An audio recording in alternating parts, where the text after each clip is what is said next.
Aduh, jam segini. Mana Ustadz Olga katanya mau janjian di sini? Sepi banget lagi. On time dong Ustadz Olga. Aduh. Nyesel nggak bawa jam. Kalau bawa jam kan enak, bisa tahu waktunya. Assalamualaikum. Waalaikumsalam. Boleh. Lagi corona. Lagi corona ya. Assalamualaikum Ustaz. Waalaikumsalam. Dari mana ini? Macet. Oh iya, Macet nih. Jakarta. Namun kayak ada yang berubah nih.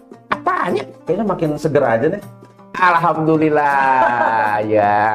Pak Ustadz, Ya. kita itu harus ceria dimanapun juga. Kalau kemarin-kemarin sumpek, itu pasti ada sesuatu. Gitu. Kalau sekarang lebih banyak sesuatunya. Oh ya? Iya, alhamdulillah dapat rezeki dari Allah. Alhamdulillah. Ustaz, ngomong-ngomong nih, Nah. kita nih sekarang di acara Bincang-Bincang Barokah nih. Bincang-bincang barokah Benar. yang ada di PMMI TV. PMMI Ikhlas Fisabilillah. Assalamualaikum warahmatullahi wabarakatuh. Waalaikumsalam warahmatullahi wabarakatuh. Alhamdulillah, assalatu wassalamu ala rasulillah amma ba'du. Sahabat PMMI yang dirahmati Allah, kembali lagi kita di acara Bincang-Bincang Barokah. Kali ini saya sudah bersama Ustadz Kiwil nih. Ustadz Kiwil ini adalah seorang artis dulunya. Sekarang masih. Sekarang masih artis. Amin, alhamdulillah. Tapi sahabat PMMI, beliau ini sudah hijrah. Amin. Nama aslinya siapa? Siapa? Ustadz? Nama asli Iya. Will dan Delta. Memang kadang-kadang orang nggak percaya karena kenapa? Namanya lebih ganteng daripada mukanya. Jadi dipanggil Ustadz Kiwil atau Ustadz Wildan nih? Lebih enak panggil Wildan saja, kalau nggak Kiwil saja. Itu lebih akrab nampaknya begitu. Siap. Karena kalau mana-mana juga nggak mau dipanggil bapak, Ustadz nggak mau, kenapa? Diledekin sama anak-anak. Kiwil. Iya. Ya mendingan Kiwil aja lah. Jadi gini nih Ustadz, kali ini nih kita pengen bahas soal hijrah nih Ustadz. Iya. Ustadz ini kan perjalanan hidupnya dari dulu itu adalah seorang bisa dikatakan selebritis, kemudian beralih nih ke jalan dakwah nih. Bisa cerita nggak Ustadz, kenapa itu? Motivasinya apa? Apa ya? Jadi awalnya memang sesuatu yang tidak pernah saya rasakan. Jadi ketika hidup dalam dunia entertain, dunia artis itu memang sangat luar biasa. Ya, hidup dengan glamor, hidup dengan materi yang cukup. Kemudian di situ kayaknya ada suatu kesenangan yang membuat saya lupa. Namun ketika itu ada sesuatu yang negur saya, yaitu melalui sebuah program yang memang semuanya itu Allah ambil. Program Program apa TV. nih? Dulu kan saya sampai kerja tuh 24 jam hanya karena syuting. Ada beberapa program semua itu dalam satu hari itu sampai bisa 5 program. Kemudian pada satu titik itu Allah ambil semua. Jadi yang pertama nggak boleh tayang. Yang kedua juga nggak boleh tayang. Yang ketiga Kiwil diganti sama yang lain.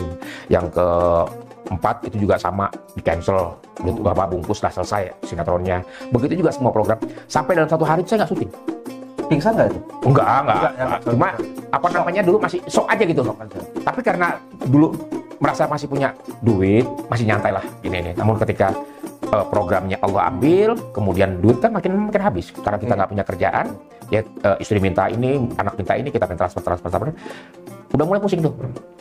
Dalam satu hari saya pernah berpikir bahwa saya punya ATM dulu, isi ATM itu cuma 29.600 dari nilai miliaran sampai ratusan juta itu. Tapi di ATM itu terakhir saya 29.600. Itu terakhir sekali. Dan di situ saya sangat stres ke rumah. Kebetulan alhamdulillah saya punya istri 2 kan. Jadi mohon maaf nggak sombong, tapi memang begitulah keadaannya. Nah, jadi pada saat itu ini nuntut, itu nuntut, semuanya nuntut, ini pusing. Saya sempat mau punya rencana bunuh diri. Sempat punya rencana bunuh diri? Ya, dulu sempat. Maksudnya udah hopeless banget gitu loh. Karena satu udah nggak syuting lagi, dua duit juga udah nggak ada, rongrongan banyak, ini. Akhirnya, tapi alhamdulillah saya ketemu dengan Kiai Uyat Al-Bantani, Abi Mohai Atali, dan Buya Cep Jampur. Mereka kasih saya arahan. Akhirnya satu-satu ya kalimat yang membuat saya hijrah. Ya, itu beliau mengatakan, Will, siapa yang kasih masalah? Saya jawab, Allah Kiai. Nah udah tahu tuh, kalau Allah yang kasih masalah, sekarang Allah juga yang akan menyelesaikan. Sekarang saatnya Kiwil kembali. Nah ketika kalimat kembali itu, saya dengerin aja. saatnya. Gimana caranya supaya kembali ke Allah? Iya. Yang pertama dikasih tahu sama kiai, kenali Allah. Kenali dulu nih. Kenali Allah, dekati Allah, cintai Allah, sebut nama Allah. Nah, Lalu untuk kenal saya nggak kenal. Untuk dekat saya nggak dekat.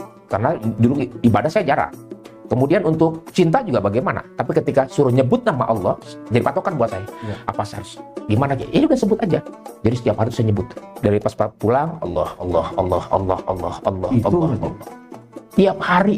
hari Misalnya enggak, mohon maaf, tiap hari. itu berlangsung berapa lama? Itu sekitar 1 minggu. 1 minggu. 1 minggu hidup dengan Allah begitu. Heeh. Allah, Allah, Allah, Allah, Allah, Allah. Kemana-mana Allah. Tidak ada di lisan ini yang lepas dari kata Allah. Allah, Allah, Allah, Allah. Sampai istri marah. Karena saya ngomong gitu. Ayah minta duit. Papa minta duit. Allah, Allah, Allah, Allah. Seakan-akan mereka menganggap, wah ini orang suami saya kenapa gitu ya. Tapi Allah, Allah. Lisan ini Allah, Allah, Allah. Sampai ngapa-ngapain Allah. Nah suatu saat itu pas hari ke-7 itu saya merasakan ada sedikit apa ya. Ketika saya lewat masjid Al-Musyawarah di Pondok Indah tuh. Baru. Ya Allah ya Rabbana. Saya baru sadar di situ. Ya Allah. Saya selama ini cuma menyebut namamu ya Rob. Modalnya cuma nyebut. Saya lupa, saya nggak menghadapnya ya. Pada saat itu saya masuk masjid Al-Musyawarah, saya ambil wudhu, saya sholat. Kebetulan masuk asar. Sholat asar, ya Allah. Dari situ saya nangis, ya Allah ya Rabbana. Jadikan awal ini ya Rob. Ampuni segala dosa-dosa saya, hilaf-hilaf saya, semua kesalahan saya ya Rob. Dari situ saya mulai belajar lagi. Jadi setiap kali mendengar Allahu Akbar, terus merapat, sholat. Bahkan malam juga dalam ini. Dulu kan kalau sholat tahajud orang jarang lah, maksudnya susah untuk sholat tahajud. Sekarang ketika ya Allah pengen sholat tahajud, berangkat. Gitu. Jadi alhamdulillahnya gitu. Ada teguran-teguran yang langsung ke kolbu. Jadi menancapkan maknanya kalau Will, tancapkan Allah dalam kolbu. Jadi menancapkan Allah dalam kolbu, insya Allah hatimu bersih, enak jalannya. Nah sejak itulah saya untuk selalu hijrah gitu. Terus belajar ngaji dengan Kiai Uyat Al-Bantani, Abi Muhai Atali, dengan Buya Cep Jamhur, tetap saya ngaji. Nah, pada saat itu keluarga sudah tahu belum? Nggak ada yang tahu. Belum tahu. Nggak ada yang tahu. Bahkan ketika saya kemana-mana itu ya mereka taunya saya keluar cari kerja. Padahal saya keluar tuh cari Allah. Mana-mana Allah. Udah sampai. Alhamdulillahnya di situ saya banyak ngaji, banyak sabar. Walaupun masalah nggak berhenti. Ya kan dalam 1 bulan, 2 bulan, 3 bulan itu kan istri juga butuh nafkah, butuh makan, butuh ini. Tapi nggak di dalam kolbu saya tetap Allah. Nggak pernah mikirin mau istri makan kayak mau anak butuh ini kayak Allah. Dan bulan kelima itu baru saya sadar. Ternyata dibalik semua itu dekatnya saya sama Allah kasih sesuatu yang sangat luar biasa. Yaitu yang pertama, Ki Will diajakin umroh. Will, umroh yuk. Nggak punya duit Kiai. Ya udah berangkat deh. Alhamdulillah semenjak berangkat itu saya baru sadar. Ternyata Allah itu kalau sudah dekat, Allah kasih apa yang kita minta. Kalau kita sudah dekat sama Allah, kita minta sama Allah, Allah kasih. Dulu Ki Will mohon maaf, satu lagi. Boleh deh, seluruh Indonesia tahu. 17 tahun saya berkarir, 17 tahun saya punya banyak hak, banyak materi, banyak uang. Namun tidak terbesit saya untuk berangkat umroh dan haji. Namun ketika Allah miskinkan saya, Allah balikin saya. Lihat betapa mudahnya. Ada yang nawarin saya umroh. Baru saya lihat, Allah. Maka itulah nikmatnya. Maksudnya saya sampai sekarang berusaha untuk selalu dekat dengan Allah gitu. Lalu kendala apa sih Ustaz, yang paling terberat nih yang Ustaz Kiwil rasain dalam masa perubahan? Kendalanya materi paling ya. Materi ya. Kekurangan materi, karena jujur aja dulu kita kan terbiasa. Duit, istri minta, kasih. Anak minta, kasih. Ketika suami udah nggak bisa berbuat apa-apa, bapak nggak bisa berbuat apa-apa, anak minta es saja, minta es, kita nggak punya duit, sedih. Nah, jadi amat kemarin jangankan es pabrik, es saya beliin. Tapi karena apa ya? Ya Allah, sampai berat banget. Namun tadi karena pengen hijrah, Allah pergi keluar, ada aja. Will, ayo Will sini. Apa bantuin lah ini bantuin. Ada. Lalu satu lagi nih Ustaz. Dalam perjalanan dakwah ini yang sudah Ustaz lakukan tentunya banyak cobaan-cobaan atau apa itu yang menyenangkan hati atau yang menyakitkan hati atau cerita-cerita di balik. Ya biasalah teman-teman kalau kita perubahan. Betul. Itu kan ada aja cerita-cerita di belakang. Berat memang kalau hijrah, bicara soal hijrah ini sangat berat. Nah, itu tipsnya apa nih untuk Ustadz Kuil bisa melewati itu dengan mulus? Jadi pernah saya tuh dalam satu acara tablik, saya diajak, saya ngikut sama Kiai kan. Kiai mau kemana? Ayo kita ke tablik ini. Di satu tempat itu pelawak diusir, saya diusir. Ngapain sih ada Kiwil? Iya. Bikin ganggu aja, bikin gak kusuk. Ini tablik gitu nih. Oh, akhirnya kata Kiai sabar. Terus akhirnya saya tuh ikut sama Kiai. Ternyata memang itu nikmat sabar. Ketika sabar itu kita jalan tetap ngaji, mulai terbukalah. Oh, ternyata Kiwil hijrah. Jadi nggak notabene, wah Kiwil ngelawak aja, enggak. Kiwil juga bisa sharing, berbagi bagaimana dekat dengan Allah. Jadi ini apalagi dalam surat Al-As tuh, Kiwil diajarin bagaimana watawasau bil sabr watawasau bis sabr. Ya. Jadi orang-orang yang berlomba-lomba dengan kesabaran, sabar, insya Allah akan ketemu akhirnya gitu. Jadi alhamdulillah sabar, akhirnya ketemu dengan rasa tenang, nggak perlu khawatir ya. Jadi Kiwil merasa bahwa memang intinya harus sabar begitu, insya Allah. Begitulah kisah saya yang sebenarnya hijrah ini membuat saya menjadi orang yang lebih tenang ketimbang dulu. Jadi 17 tahun hidup dalam dunia entertain penuh dengan keemosian, nafsu, ketemu istri marah, ketemu anak marah, apalagi ini ya. Sekarang lebih tenang, ketemu istri tenang, ketemu anak tenang, ketemu orang-orang lebih tenang begitu. Jadi kuncinya adalah sabar. Sabar Itu yang membuat langkah kita itu menjadi tenang.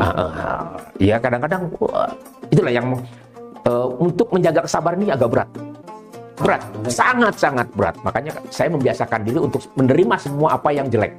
Ya walaupun saya sudah, jangan diomongin biasanya.